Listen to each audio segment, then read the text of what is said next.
novamente, Padawans. Na aula passada, questionamos sobre torneios em que o número de elementos não é uma potência de 2, um torneio incompleto. Como em um torneio os dados estão todos contidos nas folhas, a alocação do vetor de dados precisa alocar espaço para os dados e os possíveis nós nas camadas intermediárias. Se as folhas estivessem todas cheias, a capacidade total a ser alocada seria 2 elevado a k menos 1. Nesse caso, os dados ocupariam metade do espaço, ou seja, 2 elevado a k menos 1.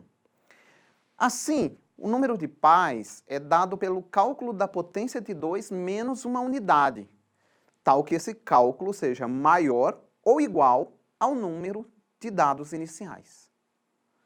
Ao final desse processo, como visto ao lado, é feita a alocação do vetor, ajustado o valor inicial de processamento e a cópia do vetor de dados. A cópia do vetor de dados é feita a partir do espaço reservado aos nós dos possíveis pais. O preenchimento do arranjo começa na porção final, que representa o conjunto de folhas ou filhos.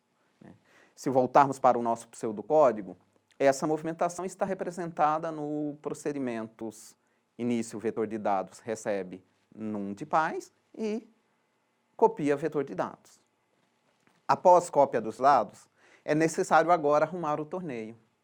A função arruma, assim como no maxheap, consiste em chamar uma função auxiliar do meio até o início para ir corrigindo os elementos. No caso do torneio, não há troca de valores, mas cópia. Assim vamos chamar esse método de copia maior. O método recebe como parâmetro a posição no vetor que será preenchida.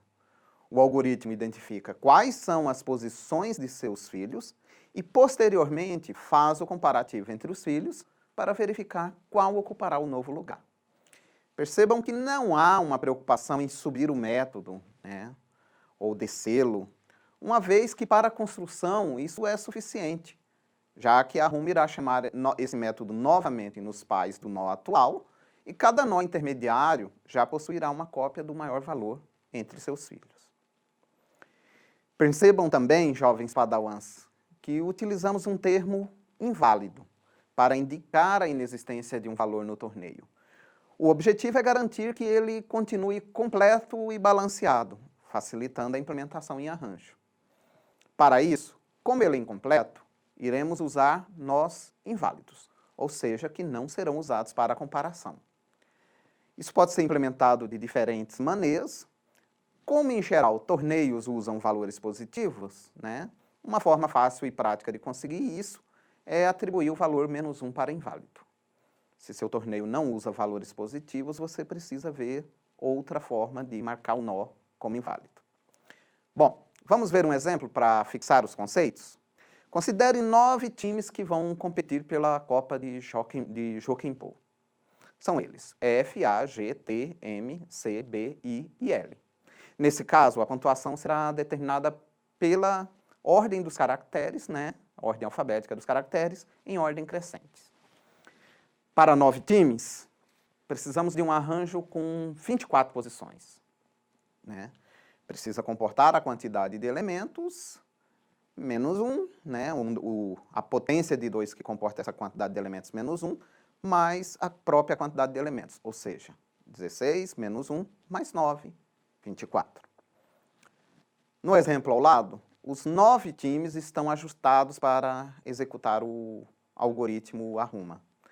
Ao comparar cada filho, vemos que alguns valores menos 1 aparecem no segundo nível, indicando nó inválido. Isso acontece para que a comparação seja uniforme para todos os elementos. Note que o time L só tem comparação efetiva no final. Todos os demais são elementos inseridos que não interferem no resultado. E, finalmente, temos a construção final do vetor com o campeão e o vice-campeão. Bom, em geral, torneios são construídos a partir de dados em vetores. Entretanto, padawans, apesar de ser um pouco mais trabalhoso, não é complicado adicionar inserção em torneios. Nesse caso, é necessário criar o vetor com a capacidade desejada e marcar posições não utilizadas como inválidas. Essa inserção é sempre feita na primeira folha disponível, né, cuja posição é fácil de encontrar usando tamanho e posição da primeira folha, como pode ser visto na tela. Após a inserção, é necessário ir copiando o valor inserido até a raiz ou até encontrar um valor que seja maior que ele. Isso é feito pelo método copia subindo, cujo funcionamento é similar a corrige subindo do maxheap, mas sem as trocas. Bom, em geral, torneios são produzidos para fácil obtenção do vencedor, sendo também fácil obter o segundo colocado. Assim, a maioria das aplicações de torneios não utilizam a retirada de elementos. Caso seja necessário, é preciso avaliar o que essa retirada significa, né, para o problema em questão, uma vez que diferentes caminhos podem ser seguidos após a retirada da raiz. Por exemplo, no torneio alado, né, esse torneio ao lado aqui, o segundo colocado é o 14. Mas o segundo maior valor é o 15. Né? Para que o 15 suba ao topo, caso seja esse o objetivo da retirada, é necessário refazer o torneio com os elementos restantes.